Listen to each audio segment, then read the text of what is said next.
በተጠና በታቀደ መልኩ ሙያን ታግዘው ይህን ደማቅ ስነ ስርዓት ለማለፍረስ ለማበላሸት የሰው ህይወት ለመቅጠፍ ደም ለማፍሰስ ከፍተኛ ጥረት አድርገዋል። በቢሮአቸው ውስጥ ስራ በዝቷል። ከሁሉም በላይ ደግሞ አንድ ጉዳይ በክፍሉ ኃላፊዎችና ኦፊሰሮች ጥብቅ ክትትል እየተደረገበት ነው። በኢትዮጵያ ብሔራዊ ደህንነት መስሪያ ቤት ውስጥ ያለው የውስጥ ደህንነት ዋና መምሪያ ባልደረቦች ይህንን ዋና ጉዳይ እግር በእግር እየተከታተሉ ከስር ከስር ላለቆቻቸው ያቀርባሉ። ተዋረዳዊ ኃላፊነቱ በሚያስገድደው አኳኋን መረጃው በ8 በ12 እና በ24 ሰዓታት ውስጥ ያደርሳሉ። በመስሪያ ቤት ውስጥ ካሉት 8 መምሪያዎች ይህ የውስጥ ደህንነት ዋና መምሪያ የበዙ ኃላፊነቶችን እየተሸከመ ነው። ይህ ክፍል እጁ ላይ ካሉ ወሳኝ ታርጌቶች መካከል አንዱን በጥብቅ እየተከታተሉ ቀናቱን አስቆጥረዋል። በእርግጥ መረጃው ከተደረሰበት ሰነባብቷል። አሁን ክትትል እየተደረገ ያለው ተፈላጊው ሰው ወይም ታርጌቱ የሚገናኛቸውን ሰዎችና የሚገባ የሚወጣባቸውን ቦታዎች መለየት ነው። ቦምብ የታጠቀው ግለሰብ አዲስ አበባ ቅርብ ከሆነው የኦሮሚያ አካባቢ ተነስቶ ወደ አዲስ አበባ ከመጣም ቀናት አልፈዋል። የውስጥ ደህንነት ዋና መስሪያ ቤት ኃላፊዎችም በቂ የሰው ኃይል መድበዋል። ከቴክኒክ ዋና መምሪያ እገዛ ጠይቀዋል። ይህ ክፍል ስልክ ጠልፎ ጂፒኤስ ተጠቅሞ የታርጌቱን መውጫ መግቢያ የሚከታተል ሲሆን ንቁ የክፍሉ ሰራተኞችም ይህንን እያደረጉ ነው። የውስጥ ደህንነት ዋና መምሪያ ሰዎች ግን ከሁሉም የላቀውን ኃላፊነት ተሸክመዋል። ይህንን ቦምብ ታጥቆ ወደ አዲስ አበባ እያዘገመ ያለውን ኃይል ክትትል ውስጥ እንደገባ ሳያውቅ በአካል መከታተል፣ ሌትና ቀን መውጫ መግቢያውን ማጤን እረፍት የለሽ የቤት ስራ ነው። ይህንን ኦፕሬሽን የሚመራው ደግሞ ማርክ ፀሐዬ ተክሎ የተባለ ኃላፊ ነው። የሚያገኘውን እያንዳንዱን መረጃ ላለቀው ለኤርሚያስ አለማየሁ ያደርሳል። ኤርሚያስ ለቅርብ ኃላፊው አማኑኤል ኪሮስ ሪፖርት ያደርጋል። የሁሉንም መረጃ ደግሞ ደመላሽ ገብረ ሚካኤል የተባለው የደህንነት መስሪያ ቤቱ ሌላ አለቃ ሰብስቦ ወስዶ ለሀገሪቷ ጠቅላይ ሚኒስትር አብይ አህመድ አሊ ያቀርብለታል። ደመላሽ ገብረ ሚካኤል ይህንን የሚያደርገው የመስሪያ ቤቱ የቀድሞ ዋና ዳይሬክተርና አለቃውን አደም መሐመድን እንደሌለ በመቁጠር ነው። እነ ማርክ ፀሐዬ የደረሳቸው መረጃ ፍጥነትና እርምጃን የሚጠይቅ ነው። በሀገሪቱ ውስጥ ትልቅ አጀንዳ ጠቅላይ ሚኒስትር ሆኖ ከተሾመ በኋላ በየአዳራሹና በየስታዲየሙ ንግግር የሚያደርገው አብይ አህመድ ናቸው። ዋናውን ስራውን ትቶ ራሱን ለደህንነት ስጋት ባጋለጠ ሁኔታ በየቦታው ይገኛል። ድንገት ከመኪና ወርዶ ፎቶ ይነሳል። ሰዎች መሃል ዘው ብሎ ይገኛል። ሙሽሮች እርሱ ካልተገኝበት ፎቶአቸው አይደምቅ ይመስል በየአደባባዩ መኪና ቆሞ ይወርዳል። ወዘተም ወዘተም። ይህንን ሁሉ ሲያደርግ ችግር የፈጠረውና ስራ ያበዛው ደግሞ በደህንነት መስሪያ ቤቱ ባልደረቦች ላይ ነው። እንዲያም ሆኖ ባለመታከትና ባለመሰልቸት እየጠበቁትና እየተከታተሉት ነው። አሁን አነፍንፎ ያገኙትና እየተከታተሉት ያለው መረጃ ከዚሁ ከጠቅላይ ሚኒስትሩ ጋር የተገናኘ ነው። ገና ከተሾመ 3 ወራትን ያላስቆጠረ ቢሆንም እርሱን ለመደገፍ በአዲስ አበባ ሰልፍ እናካሄድ ያለው መንግስት ሰራሹ ቡድን ብዙ ገንዘብ ተበጅቶለት ድግሱን እያጧጧፈው ነው። ለዚህ የሚሆን ቀንም ተቆርጧል። ሰኔ 16 ቀን 2010 ዓመተ ምህረት ዕለተ ቅዳሜም እነ ማርክስ የደረሳቸው መረጃም ከዚሁ ሰልፍ ጋር የተያያዘ ነው። በሰልፉ ላይ ቦምብ ለማፈንዳት የተዘጋጀ ኃይል ከኦሮሚያ ክልል ወደ አዲስ አበባ እየገባ ነው የሚል ነው መረጃውም። በሰኔ 16 ቀን 2010 ዓመተ ምህረት ሰልፍ ላይ በጠቅላይ ሚኒስትሩ ላይ ቦምብ ለማፈንዳት የተላከ ነው የተባለው ቡድን 4 ሰዎች በአባልነት እንዳሉበት ቢገለጽም የተደረሰበት ግን አንዱ ብቻ ነው። ዋናው ድርጊቱ ፈጻሚና መሪ እንዲሁም ቦምብ ታጣቂ ግለሰብ በእነ ማርክስ መነጽር ውስጥ ገብቶ ክትትል እየተደረገበት ነው። ለዚህ ስንደት ሲባል ግለሰቡ የኮድ ስም ይሰጠዋል። ያም ግለሰብ አብዲ ተብሏል። ራዳር ውስጥ ገብቷል። አብዲ ለቀናት በሱሉልታ ያደረገውን ቆይታ አጠናቆ አዲስ አበባ ከገባ 36 አልፈዋል። ሰኔ 15 ቀን 2010 ዓመተ ምህረት ማለዳ ሆኗል። በጉለሌ ክፍለ ከተማ ጳውሎስ አካባቢ አንድ ቤት ተከራየም። የታጠቀው ፈንጂ የያዘው ቦምብና አብሮት ወደ ተከራየው ቤት ገብተዋል። ሌሎች 2 ሰዎችም ከእርሱ ጋር ግንኙነት ፈጥረው በዚሁ ቤት ውስጥ ናቸው። እነ ማርክስ ይህንን ሁሉ ያውቃሉ። በየሰዓቱም ላለቆቻቸው ሪፖርት ያደርጋሉ። የቴክኒክ ክፍሉም በቢሮ ውስጥ ተቀምጦ እየተከታተላቸው ነው። አብዲና ጓደኞቹ ፍርሃት እየበረታባቸው ነው። የተሰጣቸውን ተልእኮ ሊፈጽሙ የቀራቸው አንድ ምሽት ብቻ ነው። እነ ማርክስ የሚያውቁትም ይህንኑ ነው። አብዲና ጓደኞቹ የተሰጣቸው ተልእኮ ጠቅላይ ሚኒስትሩ ላይ ቦምብ መወርወር ነው የሚል መሆኑን ደግሞ ደርሰውበታል። እንዲያም ሆኖ እነ አብዲ ፈሩ። በተለይ አብዲ የፍርሃት ጫካ ዋጠው። እናም እዚያው ጳውሎስ ሆስፒታል አቅራቢያ ወጣልም። ጊዜው ረፍዷል። ሰኔ 15 ቀን 2010 ዓመተ ምህረት 5 ሰዓት አካባቢ ሆኗል። አብዲ ከተከራየው ቤት ወጥቶ ወደ አንድ ፋርማሲ አመራ።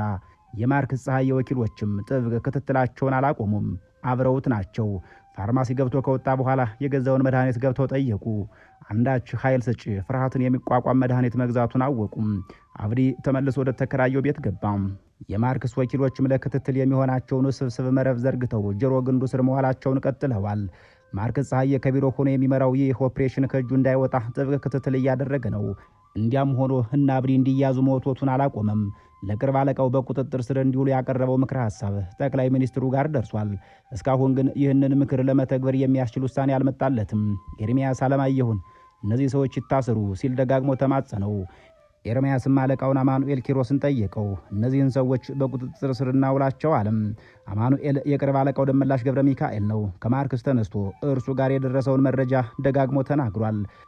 ደመላሽ ገብረ ሚካኤልም ወደ ጠቅላይ ሚኒስትሩ ቢሮ በመመላለስ እግሩ ቀጥኗል። በመስሪያ ቤቱ ባህልና ደንብ መሰረት አንድ ታርጌት የሚታሰረው በበላይ ፈቃድ ብቻ ነው። የበላይ ኃላፊው የቀረበለትን ጉዳይ መርምሮ ተንትኖ አደጋውን አመዛዝኖ ታርጌቱ እንዲገደል እንዲመታ ሊያም እንዲታሰር ይወስናል። ይህ አብዛኛውን ጊዜ በመስሪያ ቤቱ ዋና ዳይሬክተር የሚፈጸም ቢሆንም ዋናው አጽዳቂ ግን ጠቅላይ ሚኒስትሩ ናቸው። እነ ማርክስ ደጋግሞ ይህንን መረጃ ወደ ላይ መላካቸው በዚሁ አሰራር መሰረት ነው። ማርክስ ለኤርሚያስ፣ ኤርሚያስ ለአማኑኤል፣ አማኑኤል ለደመላሽም ያስተላልፋሉ። በላይኛው አካል ትዕዛዝ የሚፈጸም በመሆኑ ምክንያት አንዳች ውጤት እየተጠበቀ ነው። እንዲያም ሆኖ ደመላሽ ሊወስን አልቻለም። በእርግጥ ኤርሚያስ አለማየሁም አማኑኤል እያለፈ ከደመላሽ ጋር መዶለት አብዝቷል። በመካከላቸው መተማመን ጠፋ ይመስላል። የወቅቱ የፖለቲካ የፈጠረው ብልሽት በመስሪያ ቤት ውስጥ መታየት ከጀመረም ሳምንታት አልፈዋል። በጸረ ተጋሩ ተግባር ላይ የተመሰረተው የኦሮማራ ጥምረት የደህንነት መስሪያ ቤቱን እያመሰው ነው። እናም ደመላሽና ኤርሚያስ በኦሮማራኛ ስሌት አብረው ናቸው። አማኑኤልና ማርክስ ደግሞ የጌታቸው አሰፋ ታማኞች ናቸው በሚል ተጠምደዋል። እንዲያም ሆኖ ስራቸውን ለመስራት እየታተሩ ናቸው። እናም እነ አብዲን ከዚህ በላይ ጊዜ መስጠት ያልታሰበ አደጋ ስለሚያደርስ እንዲያዙ በመጠየቅ ላይ ናቸው። ዕለት ዓርብ ሰኔ 15 ምሳ ሰዓት ገደማ በተቋሙ የውስጥ ደህንነት ዋና መምሪያ ኃላፊ አቶ አማኑኤል ኪሮስ በድጋሜ ወደ ደመላሽ ቢሮ አመራ። አለቃ፣ እነዚህን ሰዎች ከዚህ በላይ መከታተል ያልተገመተ ውጤት ሊያመጣ ስለሚችል በቁጥጥር ስር ይዋሉ የሚለው ጉዳይ አንገብጋቢ ሆኗል። ስለዚህ እንዲያዙ ትዕዛዝ ስጡኝ ሲል ጠየቀም። ደመላሽ መለሰ፣ አይታሰሩም። ያላችሁ መረጃ የተሳሳተ ነው። መረጃችን የተሳሳተ አይደለም፣ የተረጋገጠ ነው። ግድ የለም፣ ይህ እናንተ ትግሬዎች ያሰባችሁት ነው። ኦሮሞ ላይ ሊተኩስ አይችልም። ኦሮሞ መሪው ላይ ቦምብ አያፈነዳም። ደመላሽ ተናገረ። አማኑኤል የሚሰማውን ማመን አቃተው። በዚህ መስሪያ ቤት ውስጥ እንዲህ ያለ ንግግር ሰምቶ አያውቅምና ነው። እከሌ ብሔሩ እንዲህ ስለሆነ እንትና ዘሩ ከዚያ ስለሆነ የሚል አስተያየት የስጋት መተንተኛና የአደጋ ማጥኛ ሲሆን ሰምቶ አያውቅም። አማኑኤል ጉዳዩን በትልቁ የያዘውና የአገር ጉዳይ ነው ብለን እንጂ በዘር ስሌት አይደለም ብሎ ሊቀጥል ሲል ደመላሽ አቋረጠው። አሁን የምልህን ስማኝ፣ የጀመራችሁትን ክትትል አቁሙ። ከአሁኗ ደቂቃ ጀምሮ እነዚህ ሰዎች ላይ የያዛችሁትን ስውር ክትትል አቁሙና መርካቶ አካባቢ ሌላ አንገብጋቢ ጉዳይ ስላለ እርሱ ላይ አተኩሩ ሲል በአጽንኦት ተናገረም። አማኑኤል ግራ ገባው። መሬት ላይ ያለው እውነት ደመላሽ ከሚለው ጋር ፍጹም የሚቃረን መሆኑ አሳሰበው። ይህ ክትትል ከቆመ የእነ አብዲ ዕቅድ እንደሚሳካ ያውቃል። እናም አለቃው የሚለውን ተቀብሎ ክትትሉን ማስቆም ማለት ያንን ሰማይ ምድሩ እየዘመረለት ያለውን ጠቅላይ ሚኒስትር ማስገደል መሆኑን ስላሰበ ሊከራከረው ሞከረ። ሆኖም አውቆ የተኛን መቀስቀስ ሆነበት። ቢሮውን ለቆ ወጣም። አማኑኤል ያልገባውና ያልደረሰበት ነገር እንዳለ እያሰበ ወደ ራሱ ቢሮ አዘገመ። ብዙ ጉዳዮችን እያሰላሰለ ቆየም። ኤርሚያስን ጠርቶ ይህ ክትትል ይቁም ስለተባለ እንዲቋረጥ አዘዘው።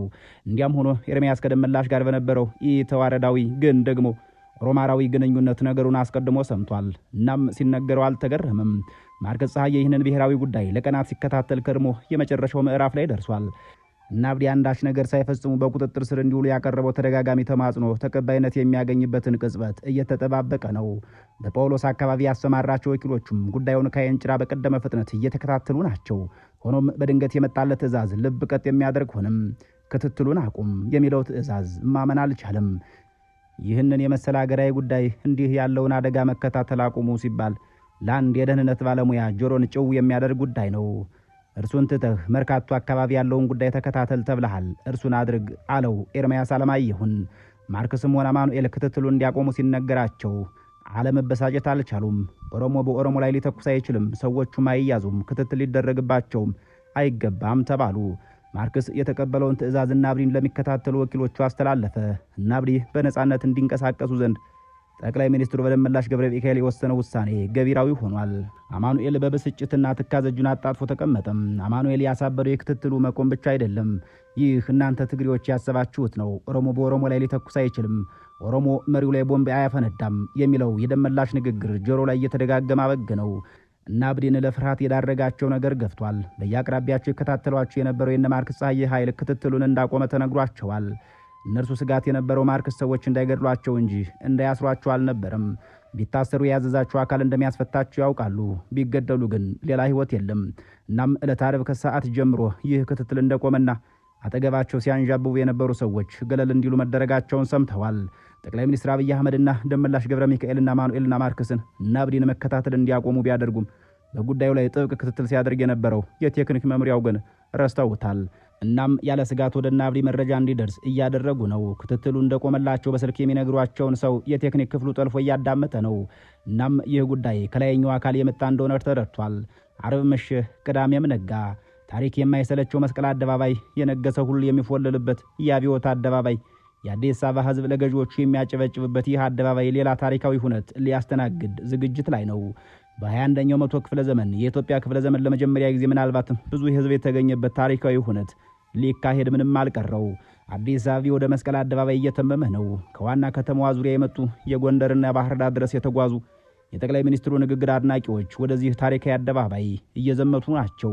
ልሙጡን ባንዲራ፣ የህገ መንግስቱን ባንዲራ፣ የኦነጉን ባንዲራ፣ የዋቄፈናን ባንዲራ ወዘተ አንጠልጥሎ ወደዚህ አደባባይ የሚጓዘው ህዝብ የተለያየ ፖለቲካዊ ውግንና ያለው ቢሆንም በቴሌቪዥን ሲያዳምጣቸው የነበሩትን የኢህአዴጉን ሊቀመንበር ከመድረክ ለማየት ወደ ቦታው ከመሄድ አልታገደውም። ህዝቡን ለማስተናገድ ስድስቱም የመስቀል አደባባይ በሮች በቂ አልሆኑም። በዚሁ ማለዳ ላይ ማርክስ ፀሐያን ትእዛዝ ወጣለት። ትናንት ያቆማችሁትን ክትትል እንደገና ቀጥሎ የሚል ነበር ትእዛዙ። ግራ አጋቢ ትእዛዝ ነበር። በእርግጥ በአንድ በኩል ልቡ ጉዳዩን በቅነት አልፎት ነበር። አንዳንድ ጊዜ እንዲህ ያሉ ክትትሎች እንዲቆሙ በበላይ አካል ትእዛዝ ይወርዳል። ይህንንም እንዲያድርጉ አስቦት ነበር። አሁን ግን ግራ አጋባው። ማርክስ ሰዎቹ በድጋሚ አሰማራ። ጳውሎስ አካባቢ ወደሚገኘውና ወደ ተከራየበት ቤት ሄዱ። እና አብዲ ግን የሉም፣ ወጥተዋል ተባሉ። የደህንነት ሰዎች በግቢው ውስጥ ያሉትን ሰዎች በጥያቄ አጣደፉ። መቼ ወጡ? ስንት ሰዓት ወጡ? ምን ለብሰው ነበር? በየት በኩል አለፉ? ጥያቄ ቢያክተለትሉም የረባ ምላሽ አላገኙም። የእነ አብዲ ያለመገኘት ግራ ያጋባው ማርክስ አንድ ሐሳብ ብልጭ አለለት። ይህንን ክትትል እንዲያቆም ያደረጉት አንዳች አደጋ ቢደርስ እኛን ተጠያቂ ለማድረግ ሊሆን ይችላል ሲል አሰበ። ያ ካልሆነ ትናንት አቁሙ ያሉትን ክትትላችንን ያቋረጥነው ጉዳይ ዛሬ እንድንቀጥለው በምንታዘዝበት ምንም አይነት ምክንያት አይኖርም ሲል አሰበ። ጳውሎስ አካባቢ ያሰማራቸውን ሰዎችና አብዲን አላገኛቸውም ማለታቸው አስጨናቂ ሆነበት። ሰዓቱ እየረፈደ ነው። ማርክስ ግራ ገባው። አብዲን በመልክ ያውቀዋል። ገና አዲስ አበባ መጥቶ ቤት ሲከራይ ጀምሮ አይቶታል። በሚገባም ይለየዋል። የጊዜው መፍጠን የእነ አብዲ መሰወር ራሱን አዞረው። በዚህ መሃል አንድ ነገር ትዝ አለው። የቴክኒክ ክፍል ዋና መምሪያ ነገሩን እየተከታተለ እንደነበር አስታወሰ። ወደዚያም ፈጠነ። የመምሪያው ኃላፊ እጁ ላይ ያለውን መረጃ ዘረገፈለት። ቦምብ አፈንጁ ከነትጥቁ ወደ መስቀል አደባባይ እያመራ ነው። የቸርችልን ቁልቁለት እየወረደ ፖስታ ቤት ጋር ሲደርስ ምንም አልቀረውም። ማርክስ ለወኪሎቹ ይህንን ነገራቸው። የህዝቡ ብዛት ሊያራምዳቸው አልቻለም። የሁኔታው አንገብጋቢነት የገባው ማርክስም እና አብዲ ያሉበት የተባለውን አካባቢ መንገድ ተዘግቶ እንዲያዙ ላለቆቹን ጠየቀ። ሆኖም ፈቃደኛ የሚሆንን አመራር አልተገኘም ነበር። በዚህ ወቅት ማርክስ አንዳች እርምጃ መውሰድ እንዳለበት አመነ። ካዛንቺስ የሚገኘው ቢሮ ሞተር ሳይክል አስነስቶ ወደ መስቀል አደባባይ መብረር ጀመረ። እንዲያም ሆኖ በየመንገዱ ላይ የቆሙት የፌዴራልና የአዲስ አበባ ፖሊሶች ሊያሳልፉት አልፈቀዱም። ጉዳዩን ላለቆቹ ማሳወቅ አልፈለገም። እነርሱ በሚያልፍበት መንገድ ላይ የቆሙት ፖሊሶችን የሚያስተባብረውን ጋንታ መሪ ጠጋ ብሎ የደህንነት መስሪያ ቤቱ አባል መሆኑን ገልጾ እንዲያሳልፈው ጠየቀ። ምንም አይነት ተሽከርካሪ ማንም ይዞ ቢመጣ እንዳታሳልፉ ተብለናል ከሚል ምላሽ ውጪ ያገኘው ትብብር አልነበረም። ከዚህ በኋላ በእግሩ በፍጥነት ወደ ቦታው መጓዝ ጀመረ። እና አብዲ ያሉበትን የደረሱበትን ቦታ ከቴክኒክ ክፍሉ ጋር በሚያደርገው ያልተቋረጠ ግንኙነት አውቋል። ጠቅላይ ሚኒስትሩ ወደ ቦታው ደርሷል። ህዝቡ በየአደባባዩ ተርፎ በየአቅጣጫው ፈሷል። ማርክስ ጥድፊያው የህልም ሩጫ የሆነበት ይመስል ውጤት አልባ ሆኗል። በዚህ መሃል ጠቅላይ ሚኒስትሩ በመድረኩ ላይ መናገር መጀመሩን አወቀም። ንግግሩ በፖሊሲ እቅዶች፣ በሰላምና ደህንነት ውጥኖች፣ በሀገሪቱ በጎ ተስፋዎች ላይ ያተኩሩ አልነበሩም። ከዚያ በፊት በሲዳማና ወላይታ ግጭት ዕለት በቴሌቪዥን ንግግር ብቅ ብሎ የቀን ጅቦች እያባሉን ነው ብሎ መላ የትግራይን ተወላጆች እንዲሳደሩ ጥሪ እንዳቀረበው ሁሉ በዚህኛው ንግግሩም መሰል የጥላቻ ንግግር አንጸባረቀም። አረሙን ለመንቀል በምናደርገው ጥፋት ውስጥ ጫካው እንዳይጎዳ እንጠንቀቅ፣ አይጡን ለመግደል ስንጣደፍ ዳዋውን መጠበቅ አለብን አለም። አረምናይት ተብሎ የተፈረጀው ግን የትግራይ ተወላጅ መሆኑን ልብ ያሉ ጥቂቶች ነበሩ። ንግግሩ የቀንጅቦች ከሚለው የቀጠለ መሆኑንም የአብይን ባህሪ ለሚያውቁት ዘግይተውም ቢሆን ለተረዱት ግልጽ ነበር። የዚያች መሰሪ ንግግር ዓላማ አስቀድሞ የቀንጅብ ብሎ በሰየማቸው የትግራይ ተወላጆች ላይ ለማላከክ ያለመ እንደነበር ነገሩን ገጣጥሞ ለሚያነብ ሁሉ ግልጽ ነበር። ጠቅላይ ሚኒስትር አብይ አህመድ የኔልሰን ማንዴላ ፎቶ ያለበትን አረንጓዴ ቲሸርት ለብሶ የሜክሲኮ አርሶ አደር የሚያደርገውን ባርኔጣ ጥልቆ በመስታወት በተሸፈነች አትሮንስ ላይ ቆሞ ያነበበውን ንግግር ጨርሶ ተቀመጠ። ማርክስ ግን እንዲህ ያለውን ነገር ለመመልከት ከሚያስችለው ቦታ ላይ አልደረሰም። በቴክኒክ ዋና መምሪያ ባልደረቦቹ እየታገዘ ወደ ናብዲ ለመድረስ በህዝብ መካከል እየተሽሎኮለከ ነው። እንዲያም ሆኖ አልተሳካለትም። የአብይ ንግግር እንዳበቃ ቦምቡ ፈነዳ። ማርክስ ፍንዳታውን ለመስማት በሚያስችለው ርቀት ላይ ደርሶ ነበር። ሰውየው ተረፈ ሲል ባልደረቦቹን በስልክ ጠየቀ። አዎ ከመድረክ ወርዶ እየሄደ ነው አሉት። ናብዲ የያዙትን የፈንጅ ብዛት ሳይቀር የሚያውቀው ማርክስ ሰው ሁሉ እየሸሸ ወደሚለቀው አደባባይ ሮጠ። በእርግጥ ናብዲ የነበራቸው ቦምብ እየፈነዳው ብቻ እንደነበር ማርክስ ያውቀዋል። እናም ሌላ ፍንዳታ ፈርቶ ከሚሸሸው ህዝብ በተቃራኒ ቦምብ ወደ ፈነዳበትና የቴክኒክ ዋና መምሪያ ባልደረቦች ወደሚመሩት አቅጣጫ ተጣደፈም። የህዝቡ ብዛት ግን እንዳሰበው ሊያስኬደው አልችልም። በመጨረሻም የህዝብ ማዕበል እየቀዘፈ ቦታው ሲደርስ የቆሰሉ ሰዎች እየተነሱ ወደ ሆስፒታል በመወሰድ ላይ ሲሆኑ የወዳደቁ ሰዎች እየተገፉ በመነሳት ላይ ናቸው። ማርክስ ከቴክኒክ ክፍል ባልደረቦቹ ጋር የሚያደርገው ግንኙነት አልተቋረጠም። የናብዲን ስልክ የጠለፈው ባለሙያ የት እንደደረሱ እየነገረው ነው። ፍለጋው ቀጥሏል። አብዲ የያዘው ስልክ በዚሁ አቅራቢያ እንዳለ ያመላክታል። በዚያች ረፋድ በመስቀል አደባባይ ሰልፍ ላይ ጠቅላይ ሚኒስትሩ ወደ ቦታው ይዟቸው ከሄዱ ሰዎች አማራና ኦሮሞዎች በብዛት የሉበትም። እንዳርከበኩባ ያሉ የትግራይ ተወላጆች፣ እንደ ሙፈሪያት ካሚል ያሉ ስልጤዎች፣ እንደ አህመድ ሺዴ ያሉ ሶማሌዎችን ይዞ ነበር አደባባይ ላይ የተሰየመው። አብይ ንግግሩ እንደጨረሰ ከአትሮንስ ወጥቶ ወደ መድረኩ ጠርዝ ኮፍያውን እያወዛወዘ ሲጠጋ አጃቢዎቹ ከበው ወደ መቀመጫው እንዲሄድ አደረጉት። ብዙም ሳይቆይ ቦምቡ ፈነዳ። ሙፈሪያት ካሚል በድንጋጤ ከውስትል ይታወቅ ነበር። አህመድ ሺዴም በተመሳሳይ ደነገጠ። ደመቀ መኮንን አመዱ ቡና አለ። አብይ ግን አንዳች መረበሽና መደናገጥ ሳይታይበት በአጃቢዎቹ ተከቦ ከመድረኩ ወረደ። አብይ ለምን አልደነገጠም የሚል ጥያቄ ቢነሳ በራሱ ድግስ ሰርፕራይዝ የሚሆን ሰው የለም የሚል ምላሽ ይሰጠዋል። ማርክስ ከሌሎች ባልደረቦቹ ጋር ሆኖ የናብዲን እየፈለገ በነበረበት ሰዓት ጠቅላይ ሚኒስትሩ በተረጋጋ ስሜት በኢትዮጵያ ቴሌቪዥን መግለጫ መስጠት ጀመረ። በተጠና በታቀደ መልኩ ሙያን ታግዘው ይህንን ደማቅ ስነ ስርዓት ለማፍረስ፣ ለማበላሸት፣ የሰው ህይወት ለመቅጠፍ፣ ደም ለማፍሰስ ከፍተኛ ጥረት አድርገዋል።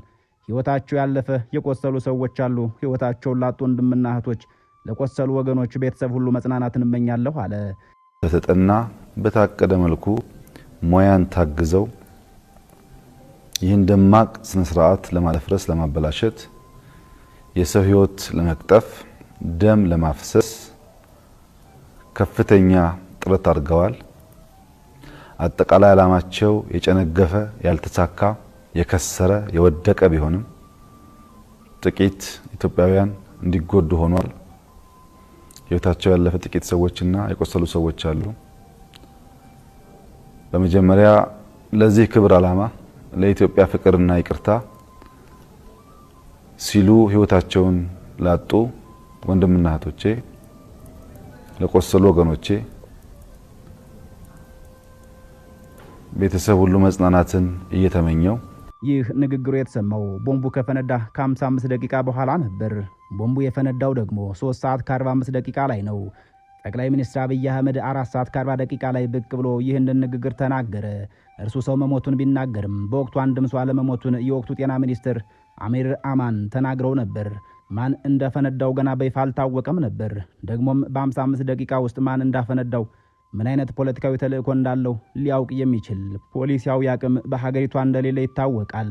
ይህንን ያደረጉት ሰዎች ሙያቸውን ተጠቅመው ለውጡን ለመቀልበስ ነው የሚለው ንግግር ግን ሊገድለኝ የነበረው በትግራይ ተወላጆች የተሞላው የደህንነት መስሪያ ቤቱ ነው የሚል መልእክት ለማስተላለፍ እንደሆነ ግልጽ ነበር። በአሁኑ ዘመን እጅግ ኋላ ቀር በሆነው ኤፍ1 ቦምብ የደህንነት መስሪያ ቤት ባልደረቦች እንዴት ሊገድል ይሞክራሉ? ደግሞስ ንግግሩን ከጨረሰ በኋላ ህዝብ መሃል ተጥሎ እንዲፈነዳ የተደረገ ቦምብ በምን ስሌት ለጠቅላይ ሚኒስትሩ የተወረወረ ነው ማለት ይቻላል? ከእርሱ 40 ሜትር ርቀት ላይ ደርሶ እንዴት ዋናው ኢላማ ሳይመታ ቀረ? በምን ፍጥነት መረጃው ደርሶት ነው ሰው ሞተ፣ አፈንጂዎቹ ምን እንትና ናቸው ብሎ የሚነግረን? የሚሉትን ጥያቄዎች ለመጠየቅ ግን በዚያ ሰሞን የነበረው የጥላቻ ፖለቲካ ትንፋሽ አልነበረውም። ማርክ ፀሐዬ ግን ፍለጋውን ቀጥሏል። ከቴክኒክ ክፍል ዋና መምሪያ ሰዎች ጋር በሚያደርገው ግንኙነት አብዲ ቆስሎ ዘውዲት ሆስፒታል ውስጥ እየታከመ እንደሆነ አወቀም። ማርከስና ባልደረቦች ወደዚያው አመሩ። በእርግጥ አብዲ መጠነኛ ጉዳት ደርሶበት እየታከመ ነው።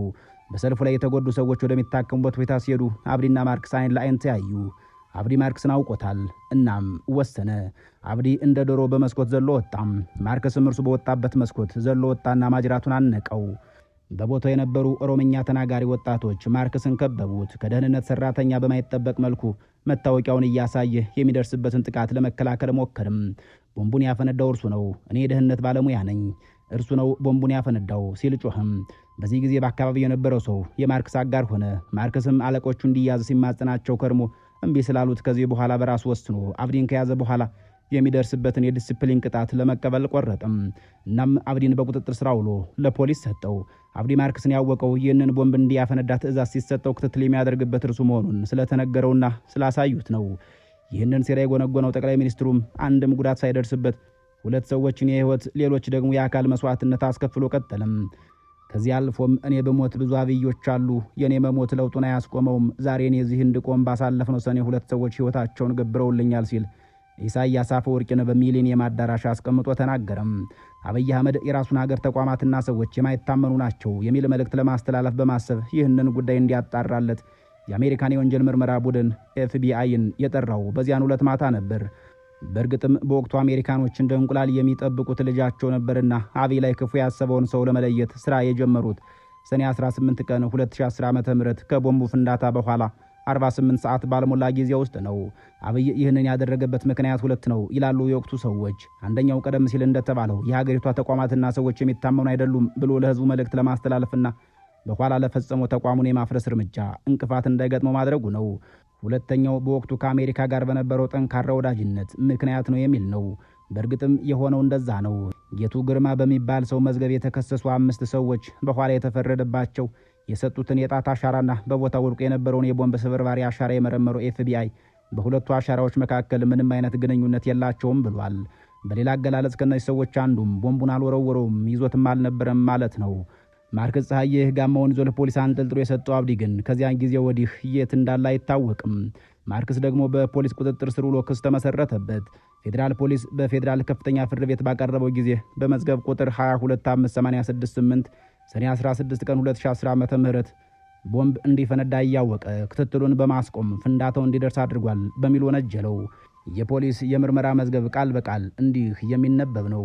ማርክስ ፀሐዬ ሰኔ 16 ቀን 2010 ዓ.ም ለክቡር ጠቅላይ ሚኒስትር ድጋፍ ምስጋና ሰላማዊ ሰልፍ በተደረገበት ወቅት ክቡር ጠቅላይ ሚኒስትሩን ለመግደል ሰልፉን ለማደናቀፍ የሚንቀሳቀሱ አካላት መኖራቸውን ከወር በፊት መረጃው ደርሷቸው ይህንን ጉዳይ እንዲከታተሉ የክትትል ቡድኑ ከመደቡ በኋላ ቡድኑ ድርጊቱን ለመፈጸም እየተዘጋጀ ግለሰቦቹን ከለይና ከደረሰባቸው በኋላ የተሰጣቸውን ኃላፊነት ወደ ጎን በመተው ሆን ብለው ጥቃቱ እንዲፈጸም በማሰብ ሰኔ 15 ቀን 2010 ዓ.ም የክትትል ስራው እንዲቋረጥ ከሌሎች ባልደረቦቻቸው ጋር በመመስረት ትዕዛዝ በመስጠት በዕለቱ የቦምብ ፍንዳታው እንዲደርስ በማድረግ የዜጎች ሕይወት እንዲያልፍና አካል እንዲጎደል በማድረግ ተጠርጥረዋል።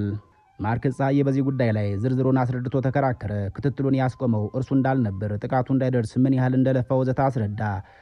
ፖሊስ ግን ምስክር አለኝ ብሎ ኤርሚያስ አለማየሁን ኤርሚያስም የሚያውቀውንና የተደረገውን ሳይሆን የወነጀለውንና ኦሮማራ አመራር የሚፈልገውን ሁሉ ተናገረ። ለዚህ ውለታውም ከ8ቱ የመስሪያ ቤቱ መምሪያዎች ያንዱ ኃላፊ ሆነ። ማርክስ ግን የሆነውን ነገር በሙሉ ዘርዝሮ ካስረዳና በሰው ምስክርም ከተከራከረ በኋላ ከሳሾቹ እንደተረቱ ሲያውቅ በጉዳዩ ላይ ከተከሰሱ ሰዎች ዝርዝር ወጣና በሌላ መዝገብ በሌላ ምክንያት ተፈልጎ ክስ ተመሰረተበት። በሱ ፋንታ በጉዳዩ ላይ ቢያንስ በመከታተል እንኳን ምንም የሌለበት የጸረ ሽብር ጉዳዮች ዋና መምሪያ ኃላፊው ተስፋዬ ወርቁ ደግሞ ከቀድሞ አለቃው ጌታቸው አሰፋ ጋር ሆኖ ጠቅላይ ሚኒስትሩ ላይ የግድያ ወንጀል በመሞከር ተወነጀለ። ተስፋዬ ወርቁ የደመላሽ ገብረ ሚካኤል አንደኛ ሚዜ ቢሆንም ባለቃው ዘብጥያ መውረድ አልዳንም። በአንድ ወቅት የፍትህ ሚኒስትር የነበረው በኋላ በጅቡቲ አምባሳደር ተደርጎ የተሸኘው ብርሃኑ ጸጋዬ በአንድ መግለጫ ላይ ሪፖርተር ጋዜጣ ያልተባለ ነገር ዘግቧል። እኛ የሰኔ 16ቱን ግድያ ሙከራ ያቀነባበረው ኦነግ ነው አላልንም። ይህንን ያደረገው የደህንነት ኃላፊ የነበረው ሰው ነው። የደህንነት ኃላፊው ማን እንደሆነ ይታወቃል አለም። በመጨረሻ ግን እነዚህ ሁሉ ሰዎች በሚዲያ ሲወነጀሉ ቢከርሙ በፍርድ ቤት ጥፋተኛ ሳይባሉ መንግስት ማስረጃ ሳያቀርብባቸው ሌሎች 4 ሰዎች ተወንጅለው ተፈረደባቸው። ጌቱ ግርማ፣ ብርሃኑ ጃፋር፣ ጥላሁን ጌታቸው፣ ባህሩ ቶላ፣ ደሳለኝ ተስፋዬ ከ40 ሜትር ርቀት ላይ ቦምብ በመወርወር 2 ሰው ገድለው 150 ሰው አቆሰሉ የሚል ነበር ክሳቸው። መስቀል አደባባይ ለጠቅላይ ሚኒስትር ዶክተር አብይ አህመድ በተካሄደው የድጋፍ ሰልፍ ላይ ቦምብ በመወርወር የሁለት ሰዎች ሕይወት እንዲያልፍና በ150 ሰዎች ላይ የአካል ጉዳት መድረስ ወንጀል ጥፋተኛ የተባሉ 5 ግለሰቦች ዛሬ የቅጣት ውሳኔ ተሰጥቶባቸዋል። ተከሳሾቹ ላይ ከ5 ዓመት እስከ ዕድሜ ልክ ጽኑ እስራት የሚደርስ ቅጣት ነው የተወሰነባቸው። ቅጣቱን የወሰነው የፌዴራል ከፍተኛ ፍርድ ቤት ልደታ ምድብ አንደኛ የሕገ መንግስትና የጸረ ሽብር ጉዳዮች ወንጀል ችሎት ነው። የቅጣት ውሳኔው በፍርድ ቤቱ ዛሬ የተወሰነባቸው ተከሳሾቹ አንደኛ ጌቱ ቶሎሳ፣ ሁለተኛ ብርሃኑ ጁፋር፣ ሶስተኛ ጥላሁን ጌታቸው፣ አራተኛ ባህሩ ቶላ፣ አምስተኛ ደሳለኝ ተስፋ ይባላሉ። የአቃቢ ሕግ ክስ እንደሚያመላክተው ተከሳሾቹ ወንጀሉን የፈጸሙት ሰኔ 16 ቀን 2010 ዓ.ም በአዲስ አበባ መስቀል አደባባይ ከረፋዱ 4 ሰዓት ላይ በ40 ሜትር ርቀት አካባቢ ሲሆን ለጠቅላይ ሚኒስትር ዶክተር አብይ አህመድ በተደረገው የድጋፍ ሰልፍ ላይ ቦምብ በመወርወር ነው። ከ5 ዓመት እስከ ዕድሜ ልክ ተፈረደባቸው። እዚህ ውስጥ ጌቱ ግርማ በኢህአዴግ ዘመን ታስሮ ስለነበር ያስረው ስርዓት ስለወደቀለት ደስታውን ለመግለጽ፣ ጥላሁን ጌታቸው ደግሞ አባቱ ታስረው አብይ ከመጣ በኋላ ስለተፈቱ አባቴን የፈታልኝ ጠቅላይ ሚኒስትር ነው በሚል ድጋፉን ለማሳየት ነበር እዚያ አደባባይ ላይ የተገኙት። የሌሎችን ሶስቱን ታሪክ ማወቅ አልተቻለም። አብይ ሙያቸውን ተጠቅመው በታቀደና በተጠና መልኩ የቦምብ ፍንዳታ በማድረግ የግድያ ሙከራ አደረጉብኝ ያለው ዝርዝር ጉዳይም ይኸው ነው። እዚህ ጋር ወይዘሮ አዜብ መስፍን በአንድ ቦታ ላይ የተናገረችውን መጥቀስ ይህንን ጎምዛዛ ታሪክ በፈገግታ ለመጨረስ ያስችላል። አብይ ወያኔ ሊገድላይ ነው ሲል አመለጡት እያለ እንደሚያስወራ ስትሰማ ምን ነበር የተተኮሰበት ስትል ጠየቀች አሉም። መላሾችም ኤፍ1 ቦምብ ነው አሏት ይባላል። አዜብ መስፍንም ቀጥለው ወያኔማ ኤፍ1 ቦምብ አይተኩስበትም፣ እኛ እኮ ኤፍ1 ቦምብ በረሃ ያለን ምግብ ለማብሰል እሳት የምናቀጣጥልባት ነበረች አለች ይባላል። የተከበራችሁ አድማጮች፣ ይህ ከላይ የተባለው በጠቅላላ ያየ ሰው ሽመልስ እንደጻፈው ነው። ዝግጅት ክፍላችን የጨመረውም የቀነሰውም ነገር እንደሌለ ማስታወስ ይፈልጋል። ስለተከታተላችሁ እናመሰግናለን። በሌላ ተመሳሳይ ስንድት እስክንገናኝ ጤና ይስጥልን።